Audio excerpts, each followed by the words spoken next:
Bonsoir à tous. Nous sommes très heureux de vous voir dans cet amphithéâtre Cassin. En fait, M. Cassin, c'est lui qui a contribué à la rédaction de la Déclaration universelle des droits de l'homme. C'est effectivement important pour le sujet d'aujourd'hui. Le sujet d'aujourd'hui, ça va être l'Europe, ça va être les élections européennes. Donc je me présente, Michel Caillouet, je suis membre de l'UF France, mais également président de l'Union des fédéralistes du Sud. Dans ce contexte, nous avons constitué un conseil scientifique pour nous aider à la fois dans les réflexions sur l'avenir de l'Europe, mais également faire connaître ce que nous faisons. Et je suis très heureux d'avoir des membres éminents de notre conseil scientifique à la table. Et cette conférence ce soir, en fait, c'est un effort commun de trois associations, le Mouvement européen Provence, les Jeunes Européens et l'Union des fédéralistes. Donc voilà, et je voudrais dire aussi que nous allons avoir cette conférence jusqu'à 20h, et pour ceux qui le souhaitent, nous avons réservé le premier étage du restaurant L'Amado, qui est seulement à 5 minutes ou 7 minutes d'ici, pour pouvoir continuer les débats dans un cadre informel pour ceux qui le souhaitent. Pierre-Marie, c'est... Oui, le mouvement européen Provence souhaite, en tant que groupe local du mouvement européen en France, souhaite la bienvenue aux intervenants et les remercie présents. Cette maison, Sciences Po Aix, accueillera deux événements, un événement proche et un événement plus lointain. Proche, c'est le 13 février à 18h30, une conférence de M. Eddy Fougier sur la prospective européenne, analyser l'actualité, et vers le mois d'avril, vraisemblablement, un grand oral des candidats aux élections européennes, avec un certain nombre de candidats qui seront présents, qui débattront entre eux, et ça, évidemment, c'est l'histoire. Je vous souhaite un bon débat.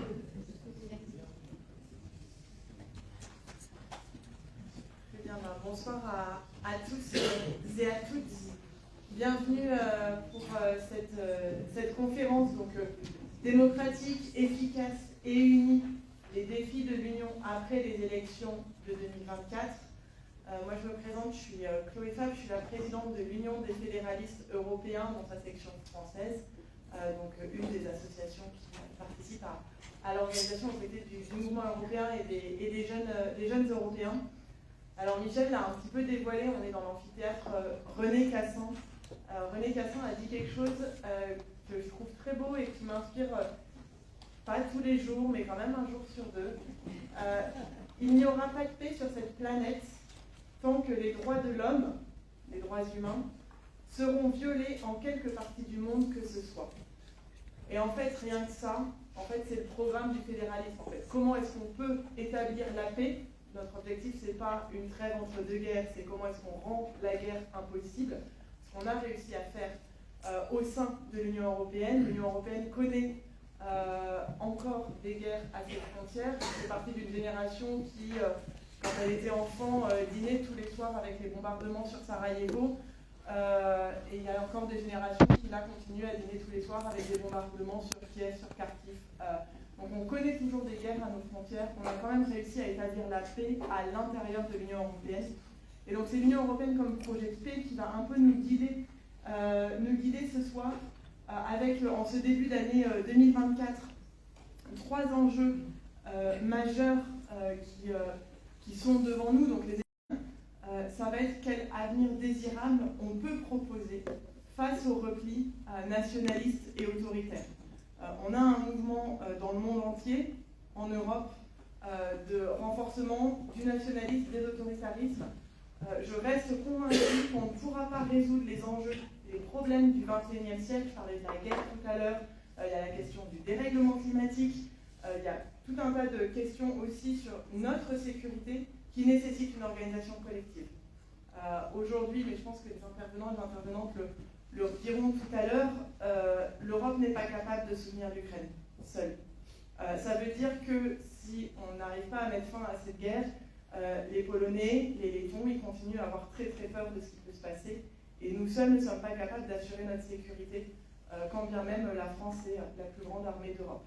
Donc l'important, c'est pas d'être le premier de la classe, l'important, c'est d'atteindre le résultat escompté, et ça, c'est un enjeu pour notre sécurité.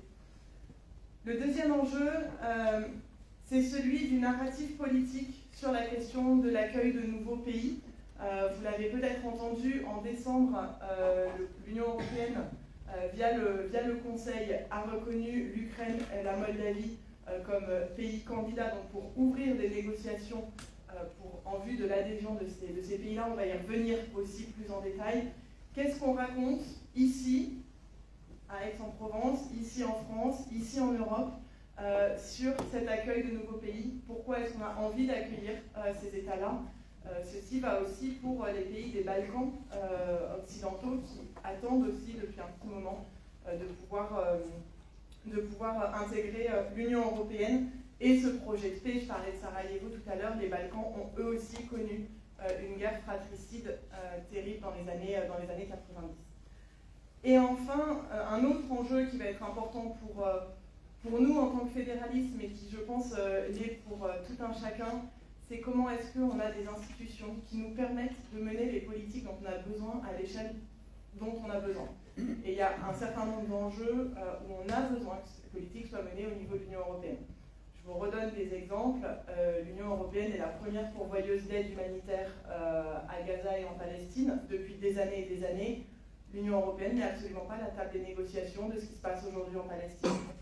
Je ne trouve pas que ce soit acceptable quand on donne de l'argent de ne pas être à la table des négociations de ce qui se passe. De la même manière, actuellement, toutes les décisions sont prises à l'unanimité en termes de diplomatie, ce qui donne un pouvoir énorme à Viktor Orban et derrière lui à Vladimir Poutine pour bloquer toutes les décisions. Et ça, pour nous, c'est pas acceptable parce que ça ne nous permet pas de prendre les décisions qu'on a besoin de prendre à l'échelle européenne, parce que c'est là qu'elles ont du sens. C'est pas la France toute seule qui va dire quoi que ce soit sur ces sujets-là. Après cette introduction, je voudrais remercier Sciences Po Aix-en-Provence qui nous accueille de façon très confortable, très agréable. Donc un très grand merci à eux et à toute l'équipe technique qui était derrière. Un grand merci donc, au mouvement européen Provence, représenté donc, par Pierre-Marie Vague et l'ensemble des personnes du mouvement européen Provence qui sont là ce soir. Aux jeunes européens qui ont aussi participé à l'organisation. Donc les jeunes européens, c'est une association qui rassemble les jeunes jusqu'à 35 ans. Ça veut dire qu'on est jeunes longtemps. Moi, je suis toujours jeune, c'est chouette. Pour quelques jours encore. Je voudrais remercier nos intervenants et intervenantes. Donc Dorota Dakowska, vous êtes professeure ici sur la science politique, professeure en sciences politiques. Et vous travaillez notamment sur les sujets d'élargissement et de la démocratie, de l'impact démocratique de ces élargissements, la démocratie dans les pays d'Europe centrale et orientale. Donc merci à vous d'être là. Monsieur Melnik, donc vous êtes professeur à la ICN Business School et vous êtes plutôt... Vous pouvez prononcer ICN. Je ne sais pas. Plutôt sur de la géopolitique. Michel Desvoluy, économiste, membre des économistes atterrés à l'époque, et puis professeur à Strasbourg. Moi, c'est là la première fois où je vous ai rencontré et maintenant installé dans le sud. Et puis on aura François Gémen, politologue qui est professeur à Sciences Po Paris, qui nous rejoindra tout à l'heure en visio. Je ne sais pas dans quel endroit de la France il est coincé, mais en tout cas il peut pas être avec nous, mais il peut être en visio. Sans plus attendre, je vous propose qu'on y aille. Non, j'ai oublié un truc, c'est que c'était pas dans la bonne ligne. Je voudrais remercier Françoise Cowell, qui représente le député Mohamed Lakila. Et je sais qu'il y en a certains d'entre vous qui sont venus de loin. Il y en a qui sont venus de La Ciotat, il y en a qui sont venus de Marseille, il y en a qui sont venus de Nice. Bref, on a toute la région sud, je crois que c'est comme ça qu'on dit maintenant, qui est représentée ce soir. Donc merci à vous d'avoir fait le déplacement. On va commencer d'abord sur la question de l'accueil de nouveaux États membres dans le projet européen. Dorota Dakowska, je commence par vous peut-être pour nous dire déjà quelles leçons est-ce qu'on pourrait tirer des précédents élargissements, donc en 2004, 2007 et 2009, où on a fait un élargissement à l'Europe centrale et orientale. Et pour vous, qu'est-ce que vous voyez qu'on puisse attendre aussi de l'accueil de nouveaux États membres? Qu'est-ce qu'ils peuvent nous apporter? Qu'est-ce que nous, on peut leur apporter? Quelles rencontres on peut créer? Merci beaucoup pour l'invitation aux organisateurs, aux organisatrices de cet événement important. J'enseigne ici effectivement et dans 10 jours, nos cours reprennent, donc je serai dans cet amphi à nouveau. Donc voilà, pour moi c'est agréable de pouvoir lancer déjà la discussion, petit exercice, et aussi devant un public plus diversifié que d'habitude. Peut-être aussi plus attentif, vous n'avez pas les ordi devant vous, donc vous n'êtes pas en train de faire vos mails, de surfer sur Facebook, et vous êtes intéressé par l'Europe puisque vous êtes là, donc tout ça, ça fait plaisir. Alors, il n'est pas aisé de faire une synthèse des élargissements des communautés de l'Union européenne en une dizaine de minutes, mais je vais quand même m'y atteler. En commençant par dire que la communauté, ça s'appelait comme ça à l'époque, européenne, a toujours été ouverte à des élargissements potentiels. Donc elle a été conçue comme une communauté ouverte et pas repliée sur elle-même, puisque dès le traité de Rome, il a été inscrit que chaque pays européen peut postuler pour devenir membre de la communauté. Et cela reste d'actualité avec l'Union européenne. Chaque pays européen peut évidemment, sous plusieurs conditions, postuler. Ce que l'on peut dire des élargissements qui ont ponctué l'intégration et donc l'approfondissement depuis 1973, c'est que la diversité a toujours été à l'ordre du jour, avec des questions liées aux politiques, à la politique agricole, à la politique régionale, qui s'est beaucoup développée après le premier élargissement, n'est-ce pas? On a créé le FEDER, et ensuite, après les élargissements vers le sud, on a créé le fonds de cohésion. Voilà, donc à chaque fois, c'était un facteur d'innovation, d'adaptation. La communauté puis l'Union européenne s'est toujours adaptée et elle s'en est toujours remise. Cela m'emmène au point suivant. L'élargissement est un objet politique paradoxal. Il est d'une part désigné comme une des politiques les plus réussies de l'Union européenne pour stabiliser son voisinage, pour garantir aussi une sécurité à ses frontières, ou tenter de le faire. Et en même temps, c'est un objet qui suscite des inquiétudes et des opinions publiques. Et là, on peut rappeler que ces inquiétudes ne datent pas d'hier, qu'il y a eu déjà beaucoup d'inquiétudes à propos de l'élargissement vers le sud, vers la péninsule ibérique, l'Espagne, le Portugal, par exemple, des agriculteurs français qui avaient peur de la concurrence de leurs collègues espagnols, etc. Alors évidemment, on peut avoir une impression d'accélération, mais ce que je dirais, c'est que les élargissements, c'est un processus un peu de stop and go. Donc il y a effectivement des moments où on a l'impression que ça s'accélère, après on fait une pause, aujourd'hui on en reparle à nouveau. Donc voilà, je pense de ça qu'on va parler. Ce que je dirais aussi, de manière introductive, c'est que l'élargissement n'est pas un processus linéaire. Ce n'est pas parce qu'un processus d'élargissement est lancé qu'il aboutit forcément. Et parfois, ce sont les habitants d'un pays qui décident que finalement, ils n'ont pas forcément envie d'adhérer à l'Union européenne ou à la communauté. C'est ce qui s'est passé en Norvège, qui a pris part aux négociations, qui a même signé déjà l'accord. Et finalement, dans la population, a décidé par référendum en 1972, et elle l'a refait 20 ans plus tard, ou un peu plus, que finalement, elle ne souhaitait pas adhérer. Donc voilà, ce sont parfois les citoyens qui décident. Avec l'Islande, c'était pareil. Ils pouvaient entrer et finalement, ils ont décidé de ne pas le faire.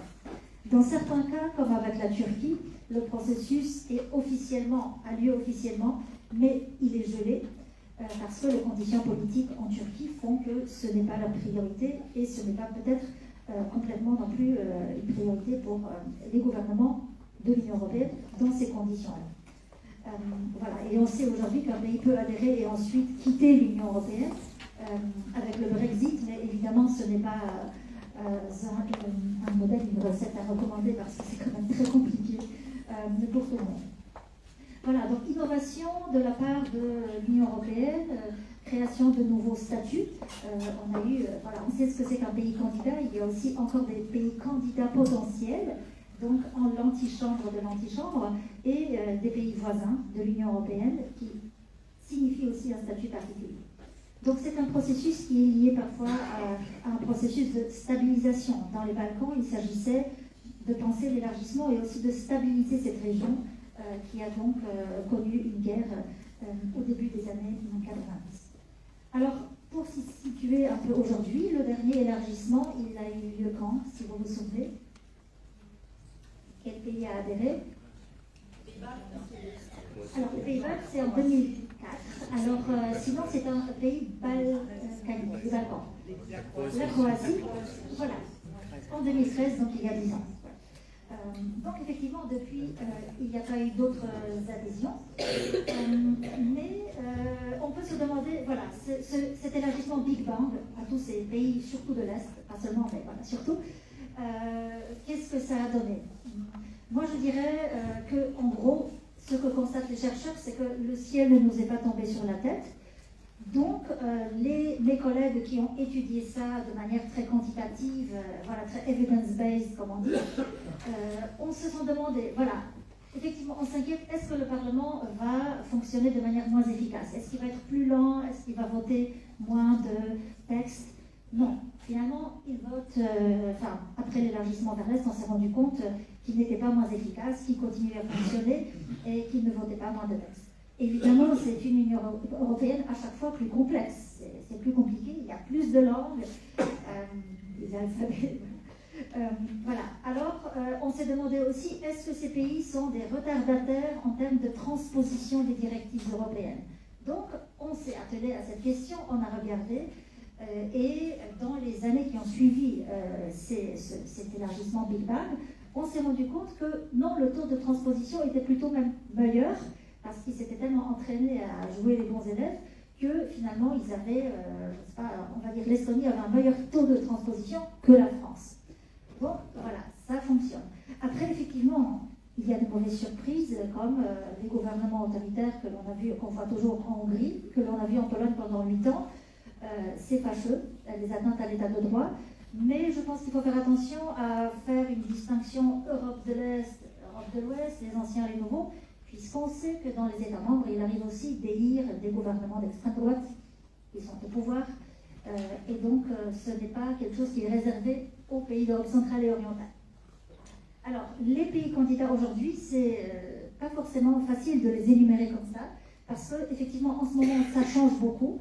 L'année dernière, et voilà, il y a 2 ans, avec l'invasion de l'Ukraine par la Russie, il fallait vraiment s'accrocher pour suivre l'actualité. Donc je n'en veux pas à mes étudiants s'ils ne connaissent pas tout, et même moi, parfois, j'ai une anti-sèche pour vérifier où est-ce qu'on en est des négociations, etc. Donc voilà, il y a parmi les candidats historiques la Turquie, qui a l'histoire la plus longue avec l'Union européenne, mais comme dit, les négociations sont gelées. Et ensuite, je vais dans l'ordre à peu près chronologique et aussi géographique, plusieurs pays des Balkans occidentaux, donc la Serbie, où les négociations sont en cours, le Monténégro, où les négociations sont en cours. Certains pays en plus changent de nom pour voilà, compliquer tout ça. Un pays qui s'appelait l'ancienne République yougoslave de Macédoine s'appelle aujourd'hui Macédoine du Nord. Donc voilà, il faut se mettre au courant de tout ça. L'Albanie aussi. Et puis, effectivement, ces pays qui ont récemment été désignés comme des pays candidats à l'Union européenne dans le contexte de la guerre dont on va parler tout à l'heure. Donc l'Ukraine, la Moldavie, voisine de l'Ukraine, et aussi la Bosnie-Herzégovine. Voilà, donc effectivement, c'est tout ce groupe de pays qui sont considérés comme candidats. Cela ne signifie pas qu'ils vont adhérer demain. Voilà. Évidemment, aucune date n'est indiquée. Si on regarde l'élargissement, on va dire, vers l'Est, entre le moment de la demande d'adhésion et l'adhésion réelle, il s'est déroulé au moins une dizaine d'années. Voilà, donc c'est ce que l'on sait. Et aujourd'hui, on a aussi deux pays qui ont le statut de candidat potentiel, la Géorgie et aussi le Kosovo, qui d'ailleurs n'est pas reconnu par tous les pays membres de l'Union européenne, voisin de la Serbie. Tout petit pays, voilà. Donc là, c'est relativement complexe. Et aujourd'hui, bien sûr, la question se pose de savoir comment vont se dérouler les éventuelles négociations avec l'Ukraine, qui est un pays en guerre qu'elle n'a pas provoquée, qu'elle n'a pas cherchée. Elle a été envahie de manière extrêmement brutale par la Russie qui continue à la bombarder quotidiennement. Et donc là, on a cette guerre ouverte en Europe, pas dans l'Union européenne. Alors, on pourra y revenir dans la discussion, je ne voudrais pas être trop longue. Des conditions, évidemment, sont posées. Des rapports de la Commission ont été publiés. Voilà, c'est très technique, on a 33 chapitres de négociation. L'Ukraine doit encore remplir plusieurs conditions pour pouvoir envisager sérieusement tout cela. Ce que je dirais pour finir et pour passer la parole à mon collègue, c'est que l'histoire des relations entre l'Ukraine et l'Union européenne est longue. Elle ne date pas d'hier, elle ne date pas de l'invasion. Elle a commencé déjà au début des années 90 lorsque des accords bilatéraux ont été signés. Après l'indépendance de l'Ukraine en 91, obtenue après un référendum très majoritairement en faveur de l'indépendance qui a été reconnue à l'époque par Mikhaïl Gorbatchev. Donc voilà, pour la petite histoire. Et je dirais, ces relations sont particulièrement proches entre l'Union européenne et l'Ukraine depuis la révolution de la dignité de Maïdan 2013-2014, puisque à l'époque, les citoyens ukrainiens sont descendus dans la rue pour réclamer la signature d'un traité d'association avec l'Union européenne qui était préparé depuis des années, qui devait être signé, et au dernier moment, le président pro-russe, on va dire, Yanukovych, a dit qu'il n'allait pas le signer, qu'il allait signer un autre traité avec la Russie de Poutine, cédant à un chantage donc, de Poutine. Et c'est là que les Ukrainiens sont sortis dans la rue, ont occupé cette place pendant plusieurs mois en hiver, à moins 10, et ont accepté même jusqu'à mourir pour une centaine d'entre eux, pour finalement ce traité d'association. Donc c'était un moment où plusieurs responsables européens sont venus à Kiev pour parler à la foule rassemblée. C'est un moment très participatif aussi. Et ils ont prononcé des mots, voilà, on est avec vous, votre avenir est dans l'Europe, qui sont aussi en quelque sorte des engagements. Si on leur dit continuez comme ça, tout va bien se passer si vous continuez comme ça. Et là, je ne parle pas seulement de Guy Verhofstadt, qui est un libéral, mais aussi de Jarosław Kaczyński, un conservateur polonais pur et dur. Si tout le monde leur dit ça, effectivement, il y a aussi une sorte de dette de la part de l'Union européenne, c'est mon avis personnel, mais je vais laisser mon collègue continuer. Très bien, merci beaucoup pour ces éléments, ce cadrage. Alexandre Melnik, question un peu tranchée, pour y répondre en 10 minutes. Comment on met fin à la guerre? Et qu'est-ce que ces pays pourraient aussi nous apporter dans une perspective d'élargissement? Mesdames et messieurs, bonsoir. Merci beaucoup Chloé pour cette question. Tranchée? Réponse tranchée? Très bien. Il faut que l'Ukraine gagne la guerre, il faut que la Russie perde la guerre, il faut que le régime de Poutine tombe.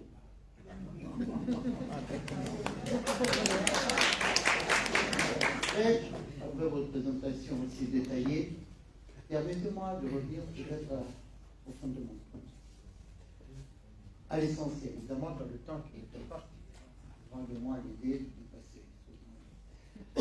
Après, peut-être il y a des interactions. Donc, l'Europe. De quoi parle-t-on quand on parle d'Europe? Évidemment, il y a l'Union européenne. Évidemment, c'est une institution qui a été fondée après la Deuxième Guerre mondiale. Donc, mais il y a l'Europe, c'est une civilisation. C'est une belle civilisation. Même le nom, l'Europe, on oublie ça. C'est quand même le nom d'une princesse. C'est joli, ça. C'est une idée, l'Europe. C'est une civilisation. Civilisation, c'est une quoi? C'est une communauté de valeurs. Communauté de valeurs. Ce n'est pas seulement des chiffres, des statistiques, les taux d'inflation, les critères très spécifiques. c'est un élan, c'est un énorme élan civilisationnel. Je veux adhérer à l'Europe, je veux adhérer aux valeurs qui avaient fondé l'Europe. Les valeurs de l'Europe, c'est quoi? On les connaît, mais sauf qu'on les oublie souvent, trop souvent. C'est-à-dire, c'est la démocratie. C'est Athènes. 20e siècle, avant Jésus. La démocratie. Un truc qui s'appelle la démocratie, débat contradictoire, élection, séparation des pouvoirs, l'esprit de Montesquieu et de Thomas Jefferson, et après alternance. C'est-à-dire qu'il faut respecter la loi et pas bricoler la Constitution pour rester au pouvoir. Donc, 4 critères de la démocratie. Merci Athènes, c'est l'Europe. Ensuite, il y avait Rome. Rome donnait quoi à l'Europe? Donnait l'état de droit, le droit. Et voilà, c'est une valeur européenne. Après, il y a eu un mouvement spirituel sous forme de judéo-christianisme qui donnait aussi des valeurs morales, parmi lesquelles il y a la miséricorde, il y a la bonté, il y a l'amour. L'amour, c'est plus beau que l'amour. Voilà, l'amour, c'est aussi une valeur. Hein. Ce n'est pas une valeur forcément européenne, mais universelle aussi, mais ça fait partie aussi du logiciel européen. Après, il y a eu une période pas trop glorieuse, Moyen-Âge en Europe, et après, pas trop glorieuse, mais quand même la pensée scolastique de Thomas d'Aquin, le style gothique, etc. Je ne vais pas rentrer dans le détail. Et après, c'était la Renaissance. La Renaissance, c'est-à-dire bœuf et gay, pour que tout le monde comprenne en anglais. Et bien, donc, c'est-à-dire comme si l'Europe était morte et comme si l'Europe renaissance, avec les idées, avec les grandes découvertes, avec les nouvelles technologies, avec cette niaque, avec cet enthousiasme, avec cette passion de rayonner dans le monde à travers les idées, à travers les idéaux. Voilà. Et après, il y a eu les Lumières qui ont conceptualisé quoi? Les droits humains. Je n'utilise pas cette expression, les droits de l'homme, et les femmes, ils sont où dans cette expression? Et quand on m'explique les droits, avec le H majuscule, qui ont leurs droits humains. Voilà, donc, eh ben, c'est formidable. La dignité, vous avez cité le nom de cette révolution à Kiev, qui s'appelait la révolution de la dignité. Mais qui avait conceptualisé cette dignité? Ben, ce sont les philosophes de cette époque de Lumière. Il n'y avait pas que des Français d'ailleurs, hein. Voilà, dans cette époque. Donc, après la Renaissance. Et après, je glisse, tout simplement parce que le communisme, le XXe siècle, la séparation du monde en deux parties, ça a séparé l'Europe. Ça a séparé l'Europe, c'est-à-dire il y a eu une Europe qu'on avait oubliée, que Milan Kundera appelle la mythe de l'Europe kidnappée.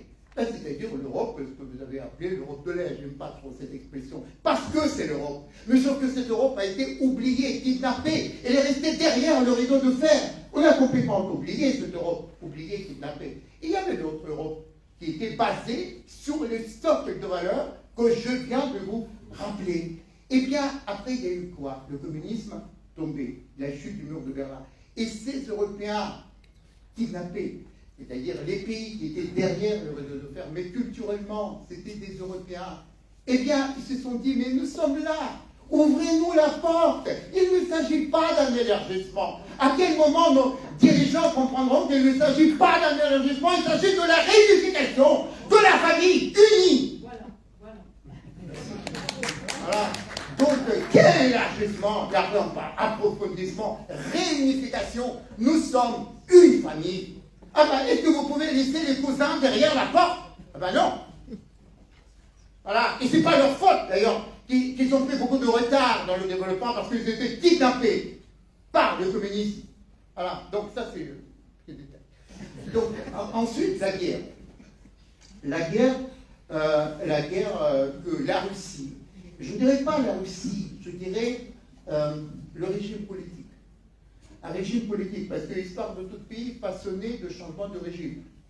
Et donc, il se trouve aujourd'hui que la Russie, c'est un pays dictatorial, c'est un pays liberticide, c'est un pays répressif, gouverné par une sorte de mafia, dirigé par une sorte de caïd qui s'appelle Poutine.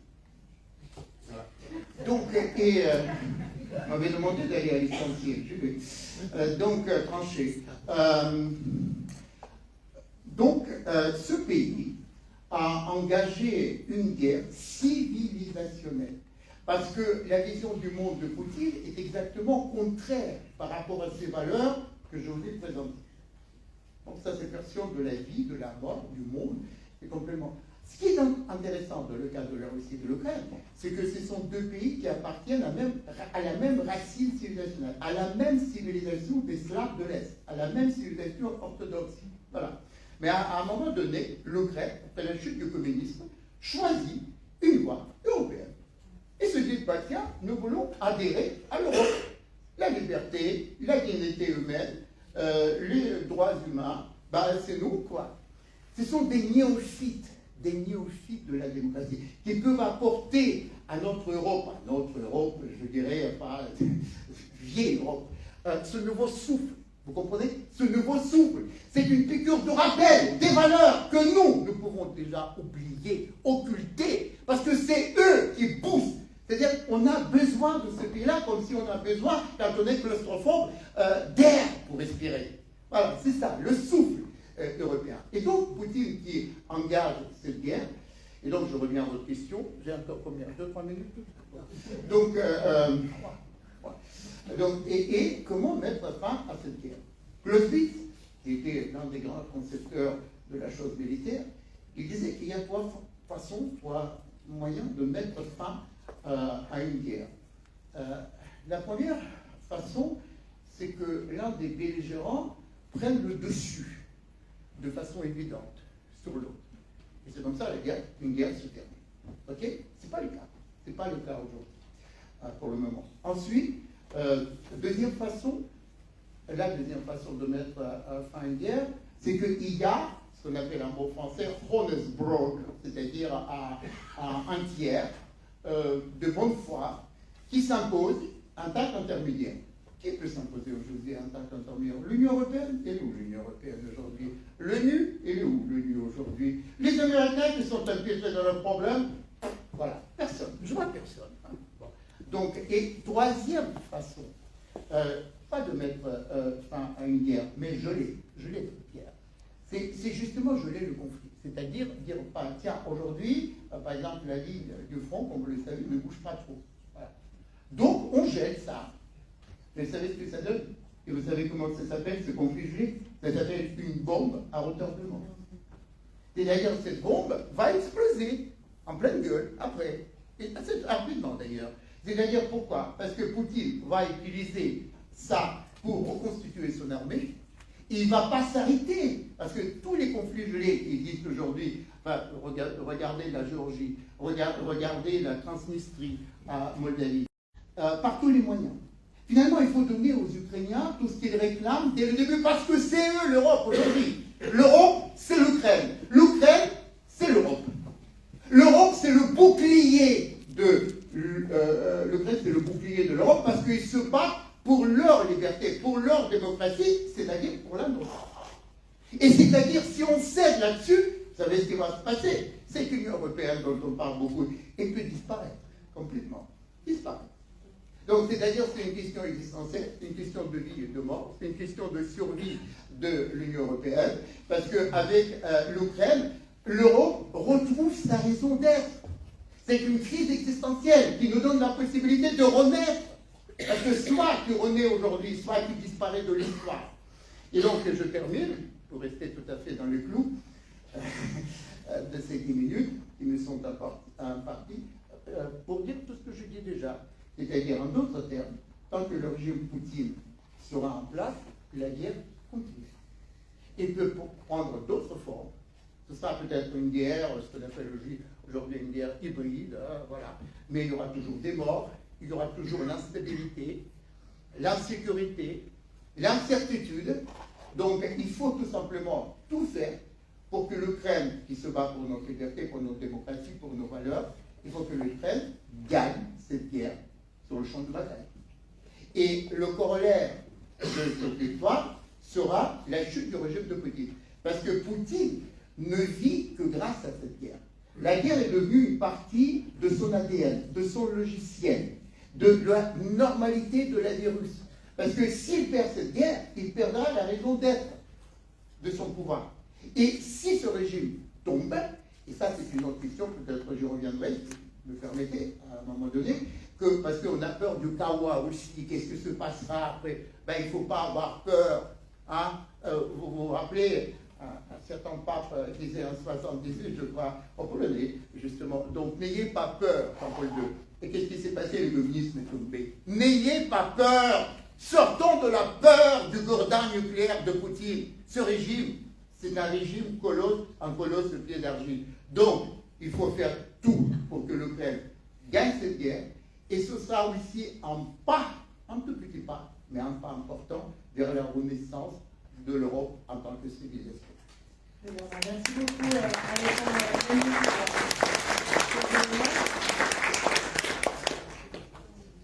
Alors juste, Clausewitz, c'est pas notre copain, parce que nous, la paix, ça veut dire que la guerre est impossible, c'est pas la trêve entre deux guerres. Donc après la victoire ukrainienne qu'on souhaite, sur laquelle nous, Européens, avons une responsabilité pour aussi fournir, pas au compte-gouttes, les éléments qui permettent aux Ukrainiens de défendre leurs valeurs qui sont aussi les nôtres. Il y a un enjeu derrière de rendre la guerre impossible au sein de l'Union européenne, mais aussi au niveau mondial. On va continuer, puisque là on a parlé un petit peu de l'extérieur de nos frontières, avec vous, Michel Dévoluy, sur comment est-ce que l'Europe peut être capable de répondre aux enjeux socio-économiques, avec à la fois, plutôt en interne, on a fait l'euro, c'est un peu un exemple d'intégration différenciée. Moi, la question que je me pose, c'est est-ce que cette intégration différenciée, c'est pas aussi une piste pour intégrer ces pays des Balkans occidentaux, ces pays, voilà, pardon, Ukraine et Moldavie. Ça, c'est la première question. Et puis derrière, pour vous, quelle politique économique, quelles institutions l'Union européenne a besoin? Je rappelle que vous avez écrit un livre intitulé Pour les États-Unis d'Europe il y a quelques années, donc ce sera aussi l'occasion d'ouvrir aussi sur ces éléments. Merci beaucoup, merci de me permettre d'être là dans une ville qui m'est chère, puisque il y a déjà quelques années que j'ai commencé mes études. J'ai des très bons souvenirs. Alors, vous avez dit qu'il ne faut pas avoir peur. Il faut peut-être aussi ne pas avoir peur de regarder l'Europe en face, l'Europe actuelle, pas celle qui se projette vers, disons, un idéal, mais le fonctionnement actuel. Alors, peut-être qu'on a des formations d'économistes, j'en suis désolé, mais je vais plutôt regarder donc ce qu'elle est et où, à mon humble avis, il y a des problèmes. Parce que problème il y a dans la mesure où, bon, je vous prie de m'excuser, voilà le premier problème. J'avais oublié Mon insertion. C'était comme au cinéma ou au théâtre. Désolé. Donc, il y a de merveilleuses perspectives. L'Europe, c'est aussi des politiques communes, dont beaucoup d'étudiants en profitent, et moi aussi d'ailleurs. Bon, ça s'arrêtera. C'est l'euro, qui à l'évidence est une réussite, à la fois parce que ça nous permet de nous promener tranquillement, mais ça évite aussi les crises de change, donc c'est pas mal. Mais il y a aussi des désenchantements, à mon point de vue en tous les cas, quand je perçois une Europe qui finalement n'apporte pas tout ce que l'on souhaite, notamment en termes de quiétude sociale, en termes de politique économique suffisamment vigoureuse. Donc, cette tension-là me donne l'impression que l'Europe est un peu dans le brouillard, même s'il y a de splendides perspectives, et ce brouillard profite à qui? À l'extrême droite. C'est-à-dire qu'à partir du moment où on n'a pas fixé une direction, l'extrême droite dit « moi, j'ai une direction, retournons vers les États-nations, vous verrez comme c'est pas mal du tout, alors on garde l'euro, pourquoi pas, mais la perspective politique aujourd'hui la plus tangible, hélas, c'est de manière implicite ou parfois très affirmée de retourner plutôt vers la prépondérance des États-nations. Alors, c'est un problème, mais il ne vient pas de nulle part. Et moi, je vois à la construction européenne actuelle deux contradictions. deux problèmes. C'est que, en n'ayant pas une Europe politique, l'Europe et les États européens n'ont pas les moyens de faire des politiques économiques efficaces. Et partant de là, les citoyens sont un peu déçus de ce que nous a apporté l'Europe. Et la conséquence paradoxale, c'est de dire nous voulons moins d'Europe alors qu'il en faudrait plus. C'est la première contradiction que je vois, sur laquelle je vais m'appesantir de manière indirecte. Et la deuxième contradiction, n'en déplaire à mes chers collègues, c'est que moi je vois une tension entre l'approfondissement et l'élargissement. Et j'ai le sentiment qu'on ne peut pas concomitamment élargir, c'est-à-dire avoir des États plus hétérogènes, qui n'ont pas toujours les mêmes visions, même si les valeurs absolues sont présentes, mais qui n'attendent pas tout à fait la même chose de l'Europe. Et je crois que ces antagonismes-là, au lieu de les cacher, il vaut mieux les mettre sur la table pour les dépasser. Et pour les dépasser, je crois que je vais pointer trois choses. C'est que je pense que l'Europe est mal ficelée pour le moment encore. Il y a des malfaçons. On va en discuter. La deuxième caractéristique pour moi de l'Europe, hélas, c'est que sa doctrine économique et sociale est bien trop libérale, de mon humble point de vue, et que ce n'est pas sans conséquence. Et la troisième caractéristique de l'Europe, c'est que malgré les grandes décisions et les grands projets théoriques, je vois des tas de blocages dans la volonté d'aller vers une Europe politique à laquelle j'aspire. Donc ce sont ces trois points que je vais rapidement, il me reste 8 minutes j'imagine, développer. Alors, les malfaçons de l'Europe, c'est une évidence qu'il faut rappeler, c'est que l'Europe, dès le départ, elle a été en tension entre voulant faire de l'intergouvernementalisme et du fédéralisme. C'est-à-dire l'Europe des États et puis l'Europe qui serait un super-État.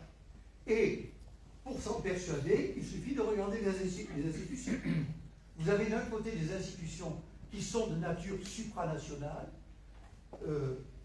la Commission et le Parlement européen, et vous avez des institutions qui sont par nature intergouvernementales, le Conseil des ministres et le Conseil européen. Et j'aime à rappeler que le Conseil européen, qui n'existait pas avant 1974, et qui n'a une valeur juridique que depuis 2008, le Conseil européen qui donc rassemble les chefs d'État et de gouvernement, c'est lui qui donne le là à toute la construction européenne. Donc, par rapport à ce vers quoi je souhaiterais qu'on aille, cette construction-là met beaucoup l'accent sur de l'intergouvernementalisme. Et c'est pour moi un problème majeur. L'autre manière, une autre voie d'entrée pour démontrer cette malfaçon, à mon avis aussi, c'est cette procédure très complexe de vote qui fait que alors il y a la majorité, l'unanimité, selon les thèmes, ça rend perplexe et les citoyens, et ça ne donne pas une impression de direction très droite. Aussi, le fait qu'il n'y ait pas vraiment de budget européen au sens traditionnel. Nous ne payons pas d'impôt européen. Et payer un impôt, c'est adhérer à un espace public et politique. Donc je crois que ce sont des choses qui sont sur lesquelles il faut réfléchir. Et aussi, il y a une autre dimension qui m'interpelle, c'est que toute la construction européenne, elle a largement été fondée sur ce qu'on appelle le fonctionnalisme, c'est-à-dire l'idée que l'Europe investit certains domaines, et après, on va s'apercevoir que l'Europe a besoin d'investir d'autres domaines. Par exemple, on a eu d'abord une union douanière, on s'est dit qu'il faudrait faire mieux, Alors on fait un marché unique, il faudrait faire mieux, on fait la monnaie, certes c'est pas mal, mais de mon point de vue, au plus je regarde l'Europe, au plus je me dis, ce fonctionnalisme-là, au fond, nous empêche aujourd'hui de poser des visions sur le futur. C'est comme si on se disait, finalement, la mécanique va nous forcer en quelque sorte à aller plus loin. Mais non, ce n'est pas la mécanique, c'est nous, c'est les citoyens et les hommes politiques qui doivent aller plus loin.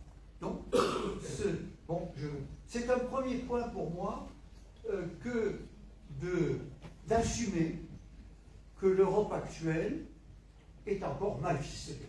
Elle est à mi-chemin, et depuis la conférence de La Haye en 1948, où on a commencé à réfléchir à l'Europe, il y a eu cette tension entre l'Europe des États, pour faire court, et une Europe supranationale. Et il faudrait choisir. Et en ne choisissant pas, et ça m'amène plutôt au deuxième point, en ne choisissant pas, on s'impose des choix doctrinaux, à mon avis, assez négatifs. Je suis du Jordan ? 2 minutes. Bon. Les choix, alors je vais aller un peu plus vite, les choix qui me chagrinent, donc je suis obligé d'aller très court, mais merci, c'est que quand on a un marché unique et quand on a une monnaie unique, normalement, l'un et l'autre devraient être pilotés par une autorité politique. Mais à partir du moment où vous avez le marché unique et l'euro, qui ne sont pas pilotés par des autorités politiques, le seul recours que l'on a pour que ça fonctionne, c'est de fonctionner, c'est d'aller dans un mécanisme où la concurrence libre et non faussée permet en quelque sorte de désengager les États des responsabilités en matière de politique interventionniste et de politique sociale et de politique fiscale un petit peu agressive et en tous les cas qui tendent à forcer à une forme d'homogénéité sur l'espace. Et le résultat de ça, c'est quoi? C'est que quand on regarde l'Europe, d'où son désenchantement, demandons aux citoyens, à beaucoup d'entre eux, on a une concurrence fiscale, on a une concurrence sociale. Pourquoi? Parce que on n'a pas une Europe politique qui pilote et qui pourrait mener des politiques de nature interventionniste comme un État peut le faire. Et peut-être pour conclure sur ce point-là, et puis il me restera une minute pour le dernier, depuis 1995, depuis 1995, c'est une bonne minute ou pas? Les États-Unis sont allés 2 fois plus vite que nous en matière de croissance économique par habitant ou de revenus par habitant, alors que c'est un pays profondément libéral. Pourquoi?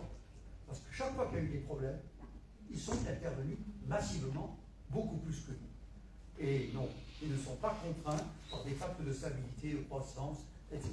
Donc, si l'on veut avancer, il faut être conscient de ces questions-là. Et enfin, je m'arrête, puisque j'aurai l'occasion de dire plus tard pourquoi, à mes yeux, il y a des blocages. Pardonnez-moi d'avoir été un peu long. Merci. Merci beaucoup, Michel Denis. Alors, c'est bien parce qu'en fait, à vous trois, vous avez brossé un petit peu les sujets qui nous occupent quand on pense à l'Union européenne. À la fois la question des valeurs, puisque tout ce qu'on fait, on le fait pour nos valeurs, par rapport à nos valeurs, avec en plus le fait que nos valeurs dans le monde, effectivement, ne sont pas partagées, c'est utilisé sur la question de la guerre civilisationnelle qui se joue et qui se passe aussi au sein de nos opinions publiques ici en France et en Europe. Donc c'est des sujets importants, intéressants, avec aussi le fait que l'Union européenne, c'est un peu ce que vous disiez à Madame Zakowska, c'est pas linéaire. On fait des choses, on essaye, des fois on vient, en fait un peu comme à chaque fois en politique, quoi. Quand on fait des politiques publiques, quand on vise des plans, des fois ça bouge, on ne les fait pas exactement comme on aurait prévu de les faire parce qu'on fait des compromis là-dessus. Donc ça, je trouve que c'est aussi intéressant. Et puis ce que tu disais, Michel, qui est aussi essentiel, si on n'a pas de vision, d'autres en auront une. Et donc, créer les conditions pour qu'on n'arrive pas à faire ce qu'on a besoin de faire collectivement pour notre sécurité, pour assurer notre cadre de vie, notre niveau de vie. La pauvreté en Europe existe encore. Et pour du coup pouvoir assurer les valeurs pour lesquelles on a construit l'Union européenne. Donc vous avez bouclé un petit peu la boucle. Ce que je vous propose, c'est qu'on fasse un petit tour. François Gémen n'est pas encore connecté, on va voir s'il se connecte, on intégrera, c'est l'adaptation aussi dans les conférences. Que les uns et les autres, les unes et les autres, vous preniez peut-être 2 minutes pour rebondir sur ce que vous évoquent les prises de parole des autres, et après qu'on se laisse un petit temps pour que chacun rebondisse, comme ça vous vous interrogez les uns les autres, ça permet de croiser les regards, croiser les sujets, et puis après on passera la parole à la salle.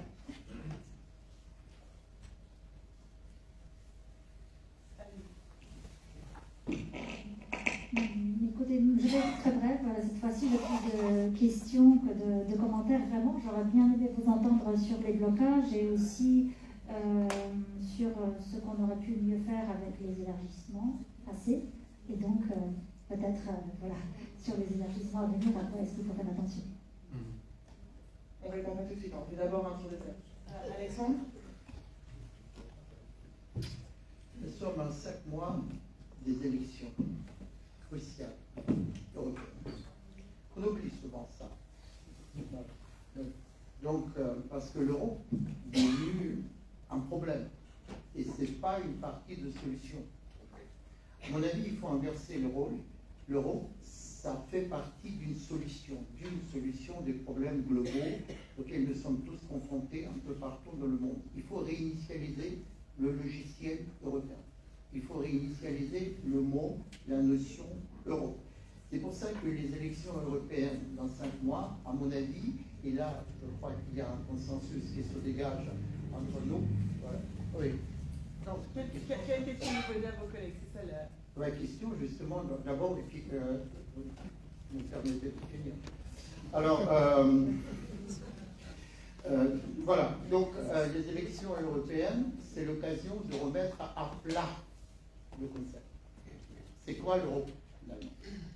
Moi, je n'ai jamais parlé d'approfondissement ni d'élargissement. Vous avez remarqué, je parlais de la réunification de la famille européenne. Malheureusement, nous sommes trop souvent noyés dans un verre d'eau de détails administratifs, budgétaires, financiers. Et nous n'avons pas, ce qui a été souligné par mon collègue, une vraie vision, permettez-moi d'utiliser ce mot holistique, c'est-à-dire global, c'est-à-dire pluridisciplinaire. Une vision qui nous projette vers l'avenir. Alors que les autocrates qui challengent aujourd'hui nos valeurs européennes, eux, ils ont cette vision. Parce que le temps joue pour eux. Alors que nous sommes toujours le nez sur le guidon des élections, des échéances, aussi des détails, etc. C'est pour ça que ce n'est pas vraiment une question. Je termine. Donc, ce n'est pas une question, c'est un constat qu'il faut dégager cette vision de l'Europe à long terme. Merci. Michel, une question et puis vous pourrez enchaîner sur les réponses. Moi, j'aimerais entendre de mes collègues ce qu'ils entendent par souveraineté européenne et par identité européenne. Et tu peux commencer à répondre aux questions qui ont été posées par les autres. Ah oui, je n'ai pas noté. Vous m'aviez dit. C'était une question sur les blocages que vous avez évoqués et aussi ce qu'on aurait pu mieux faire avec les élargissements. Alors, oui, les blocages, ils ne sont pas très originaux, mais on les oublie. Moi, j'aime bien rappeler un proverbe américain qui dit qu'on a rarement vu les Indes envoyer des invitations pour le repas de Noël. Et je trouve que le premier blocage que l'on a, il est que nous sommes obnubilés par les élections nationales, que l'on élit des présidents ou des premiers ministres, peu importe, dont la vocation est de défendre leurs États-nations, on va dire, et qui ne sont, c'est une hypothèse que je fais, qui ne sont fondamentalement pas intéressés, ou qui sont réticents fondamentalement à l'idée qu'on construise une Europe souveraine qui domine la souveraineté des États membres. Il me semble que c'est une banalité dont il faudrait se souvenir. Et puis, de se rendre compte aussi, bon, pardon, c'était pas très glamour, mais que actuellement, la droite, les droites européennes comme les gauches et extrêmes gauches européennes sont contre une forme d'intégration politique européenne. Donc il y a beaucoup de blocages de nature institutionnelle maintenant, et politique. Maintenant, vous aviez en tête les blocages un peu plus, disons, constitutifs, et là j'en verrai deux de blocages. Le premier, c'est que pour faire État, il faut accepter de partager, il faut accepter de la solidarité. Et pas de la solidarité avec les mots, mais de la solidarité en espèces sonnantes et trébuchantes. Et là, on voit bien qu'il y a déjà une opposition, même dans l'Europe traditionnelle, entre le Nord et le Sud, où vous avez les États frugaux qui ne veulent que, disons, un grand marché et une politique monétaire très restrictive, et des politiques budgétaires très restrictives, et puis d'autres qui voudraient plus partager. Donc ça, il faut le résoudre, il faut la résoudre, cette question. Et la deuxième question, mais ça retombe sur vos problèmes-là, c'est que si on veut avancer, il ne faut pas avoir, à mes yeux, des économies et des sociétés trop hétérogènes. Je n'ai pas toutes les réponses. Si, quelle réponse? La réponse, c'est une Europe à plusieurs vitesses. Sans cela, à mon humble avis, on se cassera la figure. Mais ce n'est qu'un avis. Pardon, on va dire peu longtemps. Merci Michel. Madame Natasska.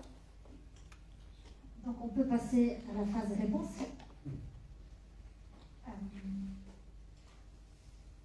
Sur l'hétérogénéité, sans être du tout économiste, je citerai seulement un collègue économiste, Julien Vercueil, spécialiste d'Europe centrale, je l'ai entendu récemment en conférence devant des étudiants, il a montré la courbe de croissance du PIB, en l'occurrence polonais, qui était complètement stable. En fait, ils sont en croissance constante, en gros, depuis 1989. Et ce que j'en déduis, c'est que, certes, l'adhésion à l'Union européenne les a aidés, mais ils étaient déjà en train de se développer économiquement avec des réformes néolibérales, certes, mises en place au début des années 90, quand il n'était absolument pas question encore d'adhérer à l'Union européenne. Et donc aujourd'hui, bon, je ne connais pas par cœur leur PIB, mais j'ai l'impression qu'ils peuvent se comparer avec d'autres pays qui étaient entrés dans l'Union européenne, qui n'étaient pas aussi développés à l'époque. Voilà.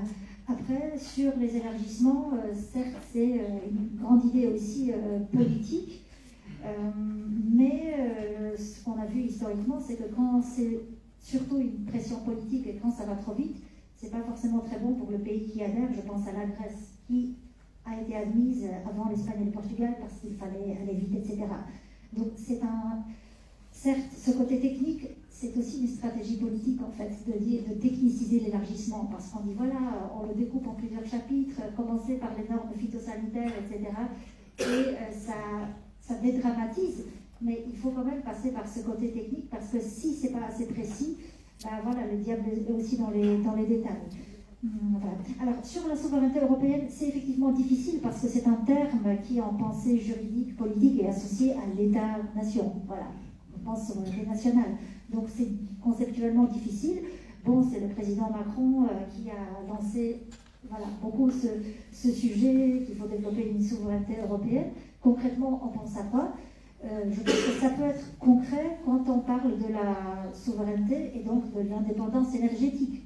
Et là, je pense que l'Union européenne aurait pu mieux faire et que les grands États fondateurs, que l'on donne toujours en modèle, auraient pu mieux faire, puisqu'ils ont permis quand même de rendre l'Union européenne dépendante énergétiquement de la Russie, et que c'était une stratégie politique avec Nord Stream 1, Nord Stream 2, et qu'on n'a pas écouté ces pays d'Europe centrale et orientale auxquels on donnait toujours la leçon. Ils avaient toujours perdu une bonne occasion de se taire, mais ça fait très longtemps, et encore avant et surtout depuis l'invasion par la Russie de la Géorgie, qui disait attention, attention, c'est une menace, pas juste abstraite, mais c'est une menace concrète.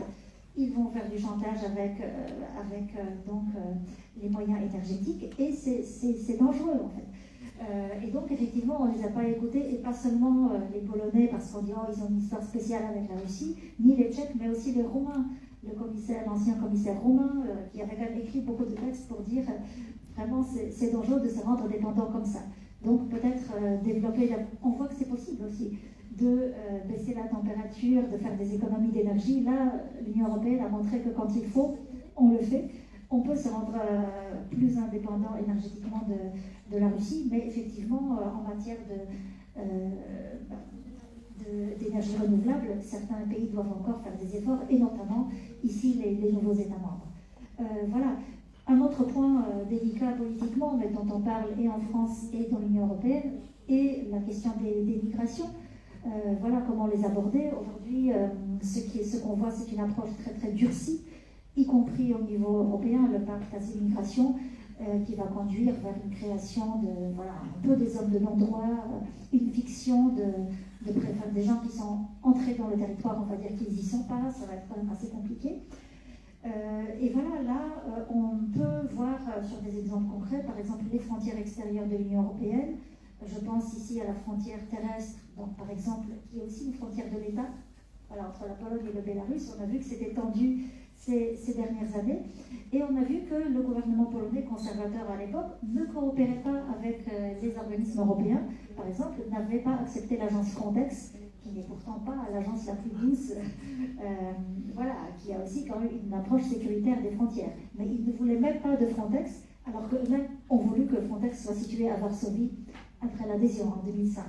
Donc là aussi, on peut se demander, est-ce qu'il y a une manière d'assumer cette souveraineté, donc de faire face à ces migrations qui ne vont pas disparaître parce qu'elles ont toujours été là, les mouvements de population parce qu'ils seront là, et regarder ça de manière un peu plus réaliste, un peu plus dédramatisée. Voilà, le gouvernement polonais a dit absolument stop à toutes sortes de migrations. Il ne pouvait pas accueillir 4000 personnes ou 6000 personnes venant d'Iran, Afghanistan, Syrie, bombardées d'ailleurs par Poutine, la Syrie. Mais ça ne leur posait pas de problème d'accueillir 3 millions, finalement 1 million de réfugiés ukrainiens. Donc voilà, et c'est un pays qui manque toujours de main-d'œuvre. Aller chercher une personne pour des services à domicile, c'est toujours difficile alors qu'ils ont 3 millions Ukrainiens peut-être en tout, ceux qui étaient déjà là et ceux qui sont arrivés. Donc voilà, moi j'ai vécu quand j'étais étudiante l'hystérie de plombiers polonais autour de discussions sur le traité constitutionnel, et donc on devait être envahi par les plombiers polonais, mais aujourd'hui je trouve un peu difficile de trouver un plombier, un électricien. Donc finalement certaines craintes n'étaient pas complètement fondées.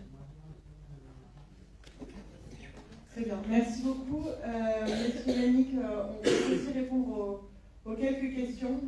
François Gémen s'est connecté, donc on lui laissera la parole après. Mais je vous laisse très rapidement. Alors, 2 questions, c'est ça, identité et souveraineté. Pardon. C'est ça? Oui. Pardon. C'était quels sont les blocages et qu'est-ce que veut dire la souveraineté pour vous? Et identité, non? Oui, c'est ça. Identité, voilà. L'identité, c'est très simple pour moi. C'est les valeurs que j'ai déjà énumérées. C'est la liberté, l'état de droit, les valeurs morales, la synthèse des deux, les valeurs morales et les valeurs civiques et civiles, et après la dignité humaine. C'est ça l'identité européenne. L'identité européenne. C'est-à-dire que l'identité, c'est quelque chose qui nous distingue des autres. Alors, concernant la souveraineté, c'est une question extrêmement intéressante. Parce qu'en fait, il y a toujours 2 visions. J'ai suffisamment parlé d'Europe, je voudrais quand même parler un tout petit peu de l'Union européenne. Donc il y a toujours 2 concepts qui s'affrontent dans la vision de cette institution qui était fondée, je crois, une fois de plus, après la Deuxième Guerre mondiale, dans des circonstances très particulières. Il y a 2 visions. Grosso modo, la vision de De Gaulle, c'est-à-dire la vision de l'Europe des nations, avec la souveraineté, avec le périmètre bien délimité des frontières, etc. Et la vision de Jean Monnet. Et la vision de Jean Monnet était formulée de façon très simple, les États-Unis d'Europe. Voilà. Donc, c'est-à-dire qu'il faut effacer les frontières complètement et aller vers une sorte d'identité propre aux États-Unis, parce que Jean Monnet était très inspiré par sa vie aux États-Unis. Donc, on on constate aujourd'hui que ces deux visions globales, holistiques de l'Union européenne s'affrontent toujours. C'est-à-dire, est-ce que nous voulons aller vers plus de frontières, vers plus d'identité à l'intérieur de l'Europe, ou nous voulons vraiment effacer ces cloisons, ces frontières, pour créer une sorte d'identité commune. Et à ce moment-là, il ne s'agit plus de souveraineté. Le mot souveraineté, je ne sais pas ce que c'est le mot souveraineté aujourd'hui dans le monde global, interconnecté, guidé par le clic, par le digital, dans le monde du XXIe siècle, parce que je suis très inspiré par mes étudiants. Vous savez, les étudiants aujourd'hui qui ne regardent plus la télé, qui ne lisent plus le papier, donc c'est toujours l'avenir finalement qui s'exprime à travers une nouvelle génération auquel appartient l'avenir. Donc, et je me place un peu comment dire, avocat de mes étudiants, quand on leur dit souveraineté, ils ne savent pas exactement ce que c'est. Par contre, je crois qu'il faut parler de la responsabilité de l'Europe. Responsabilité de l'Europe vis-à-vis du destin du monde. Voilà, excusez-moi de parler un peu de façon empathique comme ça. C'est-à-dire l'Europe a une énorme responsabilité vis-à-vis des valeurs qui donnent, je peux employer le mot sens à la vie, le sens de vie. Parce que quand on voyage aujourd'hui dans le monde, on constate que même dans les pays autocratiques, à quoi aspirent aujourd'hui les jeunes? Ils aspirent à quoi? À la liberté. Ils aspirent à quoi? À la loi. Ils aspirent à quoi? Au bonheur. Au bonheur. Ne l'oubliez pas. Est-ce que le bonheur est concevable sans la liberté? Je ne crois pas. Donc c'est pour ça que l'Europe, qui à un moment donné de son histoire était une civilisation phare qui rayonnait à travers ces valeurs, je crois qu'il faut chercher une sorte de, voilà, j'essaie de m'appuyer quand même sur le mot souveraineté, une sorte de, je ne dirais pas de dépendance, mais enfin de l'interdépendance. C'est-à-dire on vit aujourd'hui dans le monde interdépendant, il faut que l'Europe trouve sa place particulière grâce à son histoire et surtout grâce à son avenir. Parce que n'oublions pas que l'avenir est toujours devant nous. Et quand on parle des mécanismes institutionnels, etc., ce sont des hommes, Jean Monnet, d'autres, Adenauer, qui étaient à l'origine de tout ça. Mais aujourd'hui, il faut complètement refonder l'Europe. Il faut complètement se projeter vers l'avenir. Il faut rester au diapason des jeunes générations, nos étudiants, malheureusement peu présents dans cette salle ce soir, à qui appartient l'avenir. Très bien, merci beaucoup pour ces réponses. Je fais des manipulations techniques en même temps.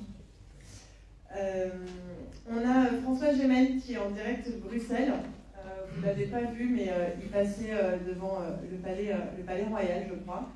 Merci beaucoup François Gémen d'être parmi nous.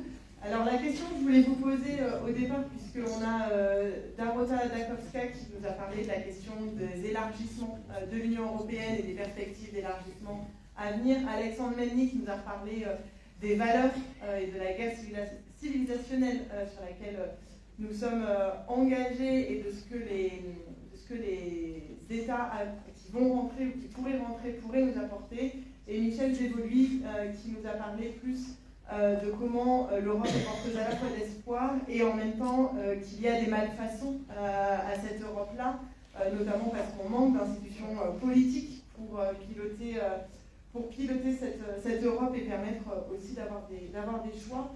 On voulait vous écouter un petit peu sur comment l'Europe elle peut être capable de répondre aux enjeux socio-économiques et écologiques du XXIe siècle. On a eu un mandat qui a été très marqué par le Green Deal, et ça serait intéressant que vous puissiez revenir un petit peu sur ça, qui a été quand même un des grands éléments de ces 5 années et qui du coup va forcément être un des enjeux de l'élection européenne.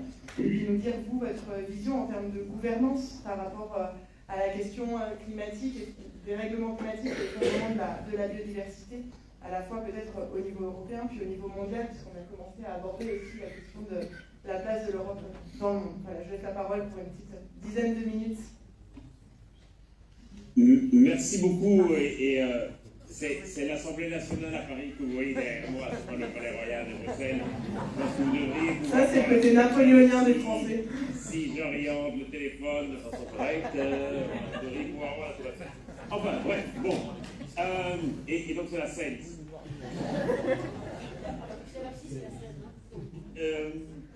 Peut-être, oui, merci, donc pardon de ne pas pouvoir être là avec vous, mais il n'y avait malheureusement pas de. Les horaires de train ne collaient pas. Quelques mots peut-être sur la manière, effectivement, dont l'Europe aborde la question écologique et en particulier la question climatique. Je pense utile de rappeler d'abord que le projet européen s'est d'abord nourri d'une coopération en matière d'énergie. Que l'Europe s'est construite avant tout sur la communauté du charbon et de l'acier, et puis ensuite sur l'Euratom, sur la coopération en matière de recherche et d'énergie nucléaire. Et puis on a l'impression qu'effectivement cette Europe de l'énergie s'est peu à peu délitée au fur et à mesure de la construction du projet européen, et la guerre en Ukraine, d'une certaine manière, a souligné à quel point l'absence de politique énergétique commune était un facteur à la fois de vulnérabilité géopolitique, mais aussi un facteur de faiblesse par rapport à des régimes autoritaires et potentiellement hostiles.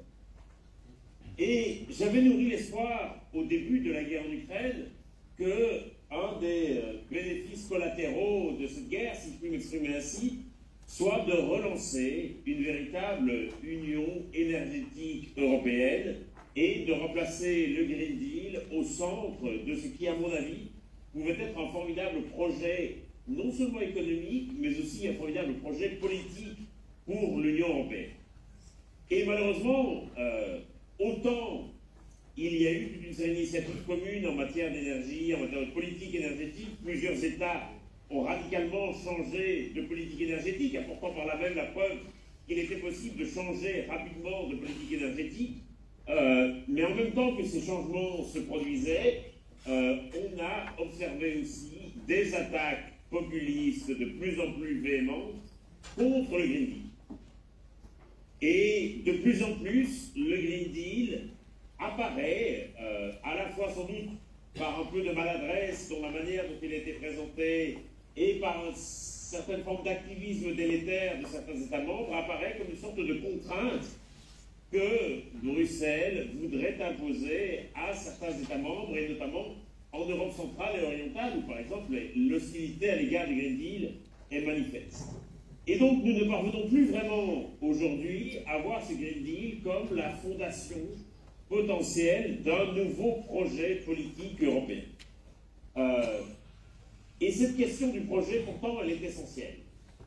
S'il n'y a pas, je pense, de projet politique européen, toute l'harmonisation des politiques, toutes les initiatives pour essayer de faire des choses ensemble vont être rapidement perçues comme des contraintes que l'on va essayer d'imposer aux États membres, parfois contre leur gré. Et donc je crois qu'un élément vraiment essentiel ici, si nous voulons réussir la transition, c'est évidemment de replacer le Green Deal comme le socle d'un nouveau projet politique européen et d'un contrat social aussi entre les populations et leurs institutions. C'est la condition première. Mais à côté, je crois qu'il y a aussi la nécessité de réaliser que le Green Deal ne se suffit pas à lui seul. Et que très souvent, nous avons tendance, lorsque nous discutons de nos politiques climatiques, à les envisager uniquement à l'intérieur des frontières du continent. Et à envisager le Green Deal et plus globalement les politiques climatiques européennes comme la nécessité de décarboner l'économie européenne. Alors ici, ne pouvez pas dire ce que je n'ai pas dit. La décarbonation de l'économie européenne est évidemment indispensable et, comme je l'ai dit, peut constituer le socle d'un nouveau et formidable projet politique et d'une forme de relance du projet européen. Mais en même temps, je pense que la manière dont l'Europe parle à ses partenaires, et notamment aux pays du Sud, doit être complètement revue. Pendant longtemps, dans les négociations internationales, notamment dans les COP, l'Europe s'est imaginée qu'elle pouvait guider par l'exemple et que, d'une certaine manière, elle serait une sorte de, au risque de galvauder les mots, de phare de civilisation auquel se rallieraient naturellement les pays du Sud lorsqu'ils devraient aborder la question de leur développement. La réalité, c'est qu'il faut nous rendre compte que le modèle européen, pour beaucoup de pays du Sud, apparaît aujourd'hui, hélas, comme rédhibitoire, comme une forme de repoussoir. Des leaders africains comme Macky Sall, qui est un des héros du panafricanisme sur le continent africain estiment par exemple que les énergies renouvelables sont un moyen pour l'Europe de maintenir l'Afrique à sa botte et que si l'Afrique faisait le choix des énergies renouvelables, elle ferait le choix de se soumettre à la technologie européenne, elle ferait le choix de conditionner son futur énergétique à des technologies qu'elle ne maîtrise pas et qui restent des technologies occidentales et européennes.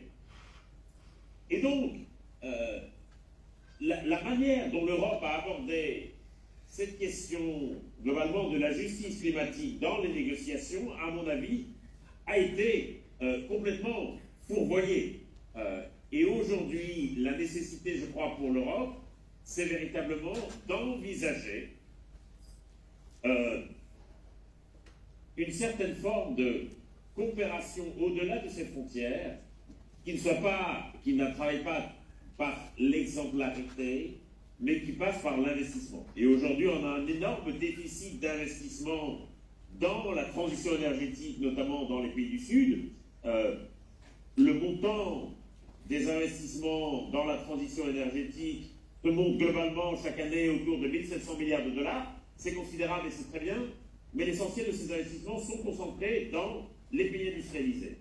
Il y a aujourd'hui une capacité installée en énergie renouvelable en Afrique, sur tout le continent africain, qui est légèrement inférieure à la puissance installée dans des énergies renouvelables en France métropolitaine, alors même que la France n'est pas du tout leader en matière de déploiement des énergies renouvelables. Et donc il y a un immense fossé à combler, et bien entendu nous n'avons aucun droit, aucune légitimité à dire aux pays du Sud la manière dont ils devraient se développer.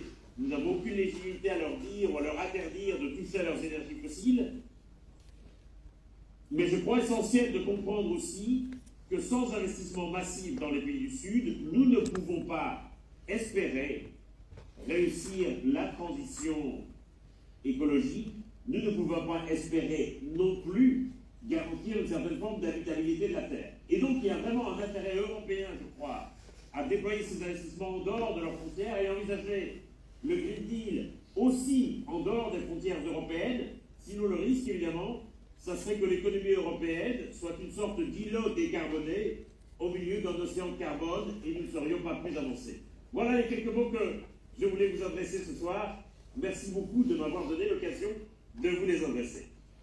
Très bien, merci beaucoup, monsieur Bonnet. Ah, vous ne restez pas pour les questions de la salle, parce qu'on a encore un petit quart d'heure avant de devoir libérer les lieux. Je vais rester pour les questions de la salle, mais je ne veux pas non plus perturber, parce que je sais que c'est parfois perturbant d'avoir les bruits extérieurs. On va faire au mieux. Il nous reste un quart d'heure avant qu'on termine et qu'on conclue pour la fermeture des locaux. Est-ce que vous avez des questions, des remarques par rapport à tout ce qui a été dit, qui était très riche? On va en prendre plusieurs. Je veux bien un camarade, une camarade, pour faire circuler le petit micro qui est là et qui est déjà allumé. Ouais, une camarade, Françoise. Comme on est dans une conférence de l'Union des fédéralistes européens, chez nous, on met en place un principe qui s'appelle la fermeture éclair. C'est-à-dire qu'une prise de parole féminine peut être suivie d'une prise de parole masculine et inversement. Donc pour chaque prise de parole masculine, j'attendrai qu'il y ait une jeune femme ou une femme plus âgée qui lève la main et prenne la parole. Mesdames, la politique n'est pas qu'une affaire d'hommes. On a le monsieur là-bas avec une chemise blanche et des petites lunettes blanches. Ah pardon, tu les avais, vas-y, Françoise, tu les avais. Il faut appuyer longtemps sur le petit bouton en dessous.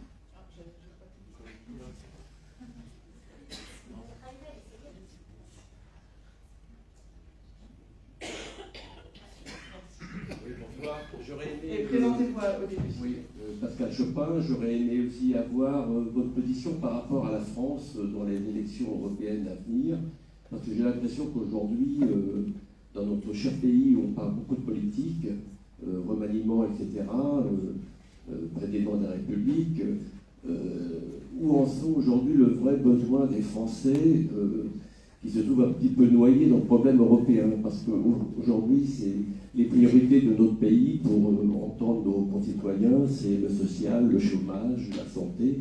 Et je voulais savoir un petit peu quelle était votre position à vous, les idées de la France au niveau de cette future élection européenne.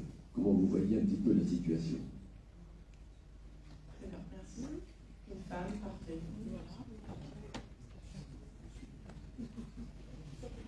Non, ça va, c'est bon. Bonsoir, Isabelle Gilda. Je voulais parler à M. Desvolu.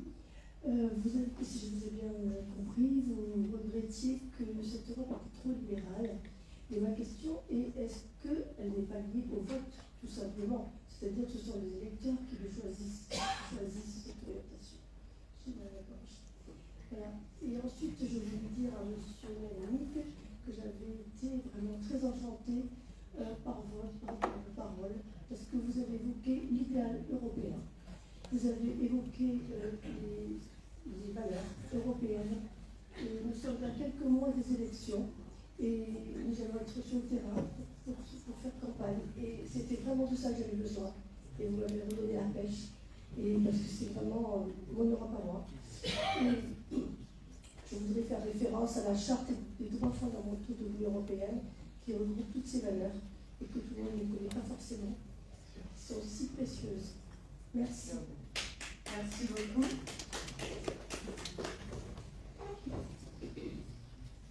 Et alors, les moins de 35 ans, la politique, c'est pas qu'une affaire de gens qui ont plus de 35 ans. C'est justement pour compléter le propos d'une certaine Chloé Fabre qui a moins de 35 ans, que je voulais juste dire qu'il y a un décret qui est paru le 31 décembre au journal officiel pour la dématérialisation des procurations. Donc c'est tout à fait innovant dans notre hexagone. Et donc ça s'appuie sur un dispositif qui est encore sous forme de test, paraît-il, qui s'appelle France Identité. Donc il n'y a plus besoin de faire la queue, a priori, ça sera mis en place. Et on annonce que c'est que pour les européennes. Plus besoin de faire la queue au commissariat ou à la gendarmerie, qui ont d'ailleurs peut-être d'autres choses à faire. Donc voilà, ça me semblait, ça fait allusion au... Voilà, on me laisse avec ça. Merci pour la précision. Est-ce qu'il y a une dernière prise de parole? Ouais, super. J'ai une question pour François Gemel, mais du coup, je ne sais pas si c'est possible. Je la pose quand même au cas où. Et si je vous entends bien? Ah, super, c'est parfait. Merci beaucoup d'avoir parlé du fait que l'Europe toute seule, ça ne suffit pas. Parce que je pense que c'est important de s'en souvenir quand il s'agit de la question climatique. Et ma question, ce serait, quelle est pour vous la manière dont il faut s'adresser aux pays tiers, et notamment aux pays du Sud, qui sont très réticents à des initiatives que peut prendre l'Europe en ce moment pour essayer d'infléchir un petit peu les manières de produire hors Europe, comme je pense au complément du marché carbone qui est testé depuis octobre, l'ajustement carbone à la frontière, et qui fait beaucoup réagir les pays du Sud de manière négative. Pardon. Voilà.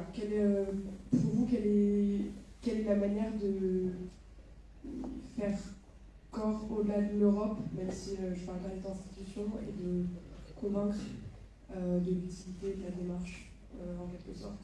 Enfin, je ne sais pas si l'utilité est le mot bien choisi, mais bref, voilà. Merci beaucoup. Super, merci beaucoup. Monsieur Gemel, je propose qu'on vous passe la parole pour répondre, et comme ça, après, on refera le tour ici, et ça vous permet de répondre à la dernière question, puis aux autres remarques aussi. Oui, bien sûr, volontiers. C'est une question très importante, parce que très clairement, aujourd'hui, il est très difficile à l'Union européenne de parler aux pays du Sud et de leur parler de décarbonation. Je prends encore le cas de la COP28, où la position européenne est évidemment de sortir des énergies fossiles. C'est compliqué à entendre pour les pays du Sud. Et les pays du Sud reprochent volontiers à l'Union européenne son hypocrisie. Et disent, oui, c'est facile, quand vous êtes européen, quand vous n'avez pas de pétrole, pas de gaz, et quasiment plus de charbon, c'est facile d'aller dire aux autres qu'il faut sortir des énergies fossiles. C'est comme si moi je disais qu'il faut arrêter avec les cheveux longs. C'est facile à dire quand on est dans mon cas, c'est plus compliqué quand on est dans le vôtre. Et donc, c'est ce que reprochaient évidemment beaucoup les pays du Sud aux pays de l'Union européenne. C'est une certaine forme d'hypocrisie de demander l'arrêt de la production des énergies fossiles, alors qu'eux-mêmes restaient de très gros consommateurs d'énergie fossile. Et donc, je crois que la manière de leur parler véritablement, c'est d'envisager avec ces pays des scénarios d'investissement et de leur offrir des formes d'alternatives. Aujourd'hui, ce que les pays reprochent à l'Union européenne, et je crois à juste titre, c'est de demander l'arrêt des énergies fossiles, mais de rien offrir en échange. Je prends encore un exemple qui a volontiers été fait la chronique en Europe, qui est l'affaire de l'oléoduc ICOP en Ouganda. Il se trouve que cet oléoduc, qui est vivement critiqué, qui suscite beaucoup de mobilisation en Europe, si on prend le point de vue de l'Ouganda, les réserves de pétrole qui sont contenues dans son sous-sol représentent environ 12 à 15 fois son PIB annuel. Et donc, l'Ouganda, évidemment, ne vit pas bien du tout les critiques européennes qui sont adressées à ce projet ICOP. Imaginez que vous trouviez un trésor au fond de votre jardin qui vous permettrait de devenir instantanément millionnaire, et que des gens viennent vous dire « Attention, si tu déterres ce trésor, tu emmèneras tout le monde à la catastrophe. » Vous leur demanderiez sans doute ce qu'ils ont à offrir en échange de votre engagement à ne pas déterrer ce trésor. Et si la seule chose qu'ils ont à offrir en échange, ce sont des protestations, des manifestations et des indignations, ça risque de ne pas suffire, a fortiori, si ces protestations viennent des mêmes personnes qui vont déjà voler l'argenterie dans la maison il y a 50 ans. Et aujourd'hui, c'est un peu malheureusement la situation dans laquelle l'Europe se trouve vis-à-vis de nombre de pays du Sud, qui lui reprochent une certaine forme d'hypocrisie et qui lui reprochent aussi de ne pas mettre suffisamment d'argent sur la table pour financer l'adaptation et pour financer les pertes et dommages. Et donc, si l'Europe veut renouer, à mon avis, un dialogue climatique avec les pays du Sud, il faut d'abord qu'elle accepte de payer pour l'adaptation et de payer pour sa responsabilité, c'est la première chose, et surtout qu'elle offre des alternatives. Réclamer la sortie des énergies fossiles, ça ne suffira jamais s'il n'y a pas une alternative qui est offerte aux pays du Sud. Très bon, merci. On prend peut-être dans le Michel, Madame Latofka, Monsieur Melnik, pour répondre aux différentes questions qui ont été posées. Et si on fait court, on peut reprendre d'autres questions avant de devoir libérer. Je ferai court. Par contre, il faut ton micro, parce que pour sinon... répondre à cette charmante dame, sans doute qu'il y a des électeurs, mais moi je regarde le traité. Et le traité est excessivement clair. Il dit, en ce qui concerne le marché unique, il faut de la concurrence libre et non faussée, et il va plus loin. Il faut que les États n'interviennent pas en matière de politique industrielle. Il faut qu'il y ait une dérégulation des services publics. Il faut donc des tas de mesures qui sont de nature néolibérale. Et concernant maintenant l'Union économique et monétaire, le traité dit clairement à la Banque centrale européenne, occupez-vous uniquement de l'inflation. Incidemment, elle a fait mieux que cela et je l'en félicite. Mais pourquoi? Parce qu'on est dans une logique où on dit à la BCE, surtout ne vous intéressez pas aux questions de croissance et de chômage, ce que fait la Fed aux États-Unis. Et le même traité dit aux États, écoutez les enfants, vous devez avoir les mains liées à travers le pacte de stabilité et de croissance. Donc c'est pour cela que je me permets d'affirmer que ce traité est de nature néolibérale, et c'est une malchance énorme, que je dis toujours, c'est qu'on a fait ces traités au moment où le néolibéralisme avait le vent en poupe. Donc, on a eu une rencontre où il fallait, d'un côté, éviter que les États interviennent, et de l'autre, une théorie économique qui disait, écoutez, les enfants, regardez Madame Thatcher, néolibéralisme, tout ira pour le mieux dans le meilleur des mondes. Et j'ai fait trop long. Non, parfait. Je vais être courte, comme il n'y a pas eu de questions vraiment précises qui m'étaient adressées sur ce que peuvent faire les Français, qu'est-ce qu'on peut faire en France face à l'approche des élections européennes. Je dirais déjà se rendre compte qu'elles arrivent et informer aussi. Et pour là, il faudrait aussi que les partis politiques s'y mettent parce qu'on sait que c'est comme on dit second order elections, ou même, voilà, c'est des élections de second ou de troisième ordre, c'est pas celle qui intéresse le plus, voilà. Voilà, c'est maintenant et à vous et aux partis politiques de jouer pour convaincre les personnes d'y trouver un intérêt quand même. Je rappelle que dans certains pays de l'Union européenne, le taux de participation est tombé à autour de 20%. Si j'ai bien compris votre question, on parle trop d'Europe, c'est ça? À la veille des élections. Vous savez, c'est une voie stratégique, à mon avis, découpler la France de l'Europe, la France du monde dans lequel nous vivons. Découpler cela, c'est tomber dans le piège du nombrilisme. Alors qu'aujourd'hui, nous vivons dans un monde où tout est interdépendant. Nous sommes tous devenus aujourd'hui, au XXIe siècle, des passagers à bord du même bateau qui s'appelle la planète Terre. C'est-à-dire, parler France, c'est parler Europe. Parler Europe, c'est parler monde. Voilà ma réponse à votre question. Ensuite, merci beaucoup pour c'était pas une question, c'était une réaction.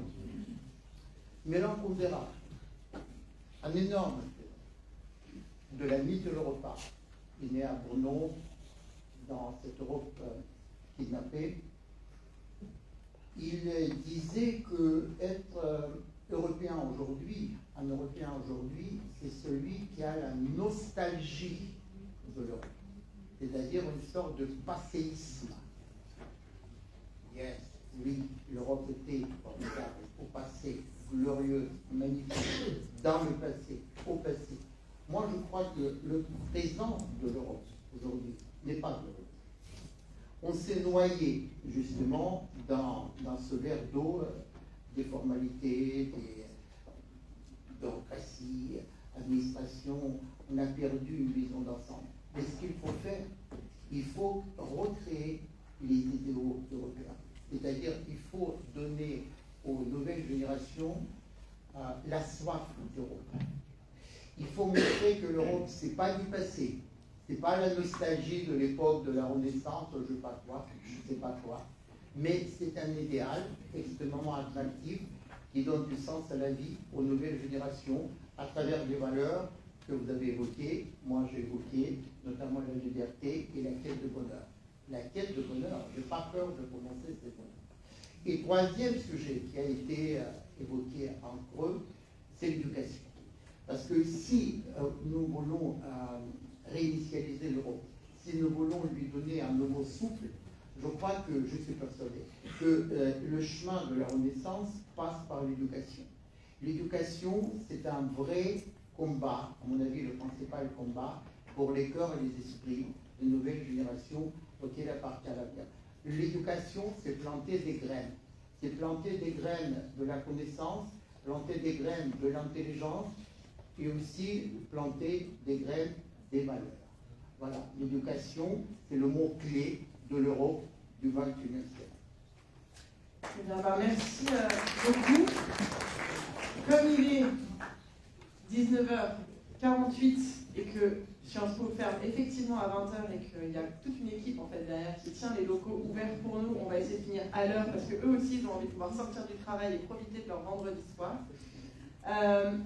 En conclusion, et comme ça aussi M. Gémen pourra prendre son train, on peut quand même le remercier parce que moi je n'aurais pas fait 20 minutes à marcher dans les rues de Paris sans chapeau du froid qu'il fait à Paris.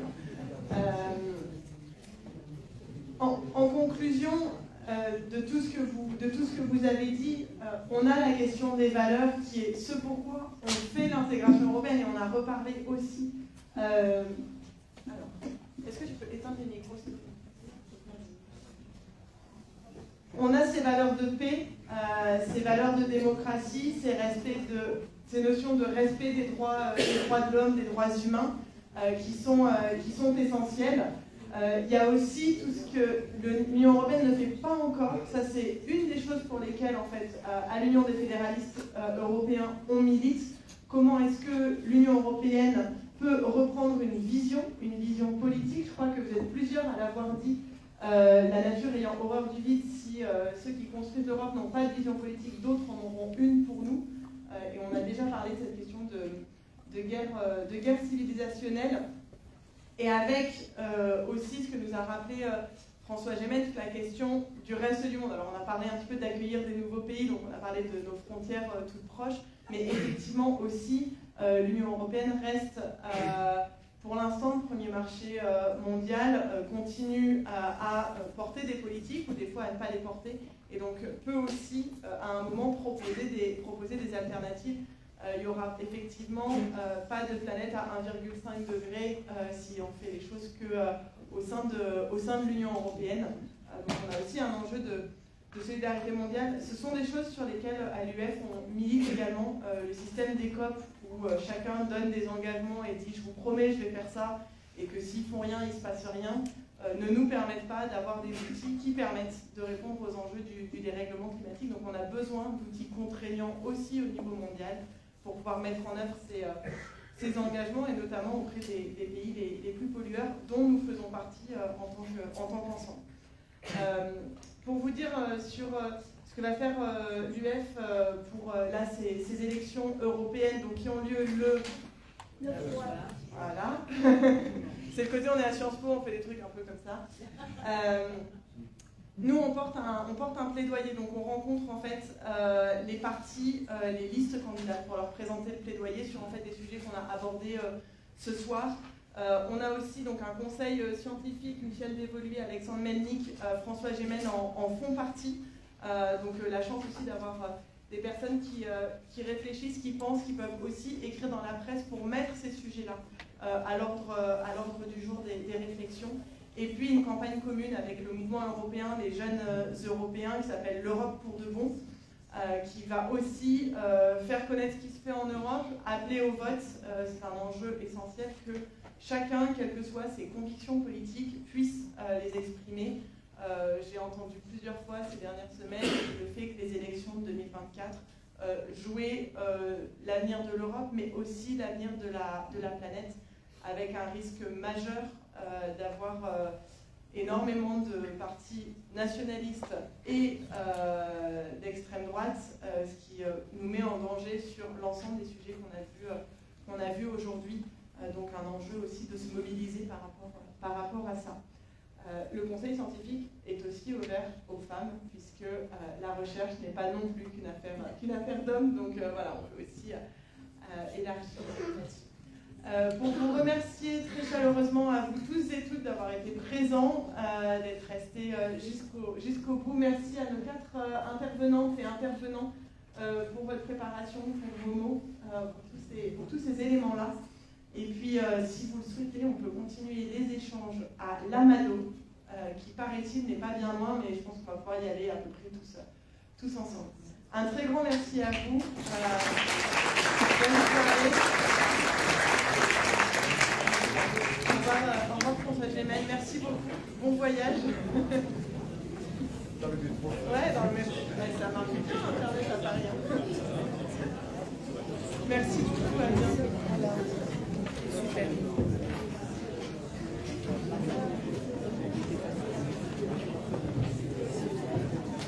Merci. Bonjour Chantal. Merci. Ça va? Oui. Merci Charlotte. D'accord. Ah, oui, je vois ça.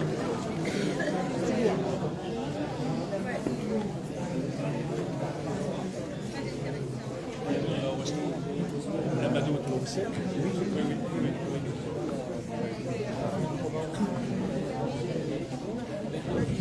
Oui.